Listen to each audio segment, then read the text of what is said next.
Yo, what's up guys? It's me, Chef Nel Sasson, and today I'm making mac and cheese bites from the Loud House. For this recipe, we need sharp cheddar cheese, evaporated fat-free milk, any kind of Annie's mac and cheese, unsalted and salted butter, milk, AP flour, nutritional yeast, panko breadcrumbs, salt, 1 egg, mozzarella cheese, paprika, and garlic and onion powder. In a pot, boil 6 cups of water, then stir in the pasta and cook for 8 to 10 minutes. Once the pasta is cooked, drain it, then in a different saucepan, add in 3 tablespoons of evaporated fat-free milk with 2 tablespoons of unsalted butter. Then, sprinkle the cheese packet over the milk and stir to combine. And after that, add the cooked pasta and stir well. But hold on, that's not all. We need to doctor it up by adding 30 grams of sharp cheddar for extra cheesiness, 20 grams of mozzarella for a cheese stretch, a teaspoon of nutritional yeast for a cheesy boost, then a quarter teaspoon of garlic onion powder and paprika, then stir until combined. Now put the shells and white cheddar in a greased bowl to chill for an hour. Now the macaroni and classic cheddar. Use the same pot and boil 6 cups of water, then stir in the pasta and cook for 6 to 8 minutes. Drain the pasta, then add in a quarter cup of milk and 2 tablespoons of salted butter to a warm saucepan. Then sprinkle the cheese packet over the milk and stir to combine. And after that, repeat the process that we did for the other mac and cheese.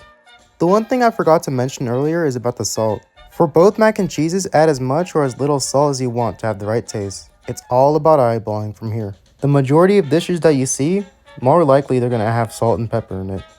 But I remember when the Loud House first came out. I was only in the 5th grade. I used to watch it all the time. I liked it when it first came out, but a couple years later, I kinda lost interest. But, still a decent show. Alright, it's time to heat up our pan with avocado oil. Once it reaches 350 degrees Fahrenheit, it's time to get frying. It's time for the breading. Get a cup of AP flour, 1 egg, and a cup of panko breadcrumbs. It's time to rescue the mac and cheese from its icy prison, and make sure that each mac and cheese bite weighs 1 ounce. Once you've done that, coat it in AP flour, then the egg wash, then panko breadcrumbs.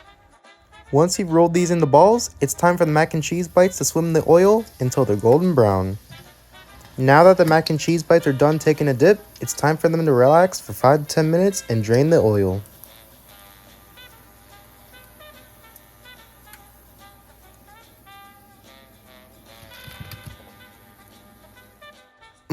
These mac and cheese bites are officially done.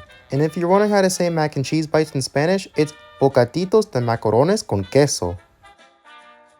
Alright guys, the mac and cheese bites are done. I'm gonna try them now, and I won't cap.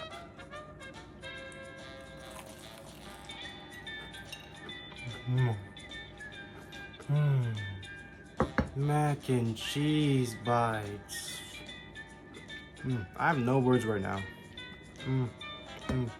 Just look at this. Like, this is supposed to be like the shells and white cheddar, and using that evaporated milk really worked out.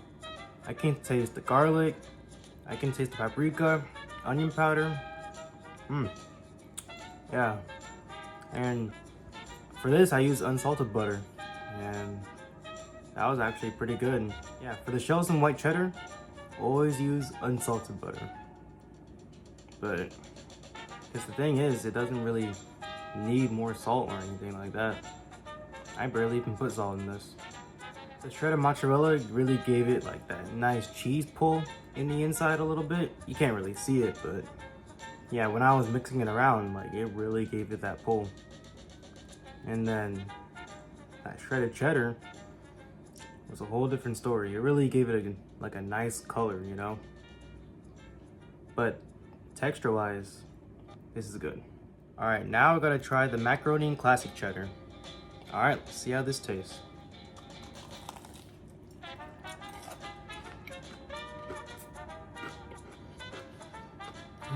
Mac and cheese bites.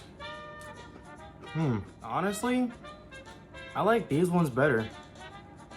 Well, they're not like a lot better, just a little better than the shells and white cheddar.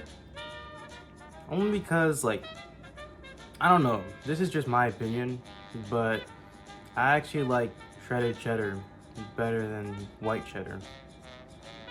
Yeah, because one, the color, and two is because of the, what's it called? The taste. I don't know. Comparison? Like, you can tell that there's like a little bit of a difference. And if you were to try either one of these, they're gonna taste like almost the same. I'm just saying. I haven't really watched The Loud House in a long time, but they got some good recipes going on. The mac and cheese bites are really the only ones I know about. And I gotta be honest with you, I can't even remember the last time I had mac and cheese bites. It was probably like, I don't know, maybe over a decade ago. But this is just me. But when I was a kid, I used to not like mac and cheese with breadcrumbs on it. I would eat mac and cheese bites, and we actually do use breadcrumbs. But when it comes to like mac and cheese and you put breadcrumbs on top, that's a little different. But I would eat it now.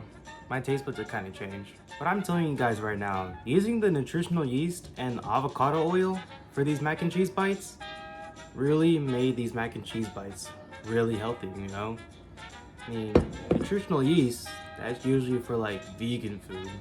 And then if you ever want to fry anything, just use avocado oil. Because the one thing is using canola oil or vegetable oil really isn't that good for you. So avocado oil is the key. And nutritional yeast is the key when it comes to mac and cheese. Alright guys, this is the end of the video. Thanks for watching, and please make sure to like, comment, and subscribe. Peace. And remember, a chef's gotta do what a chef's gotta do.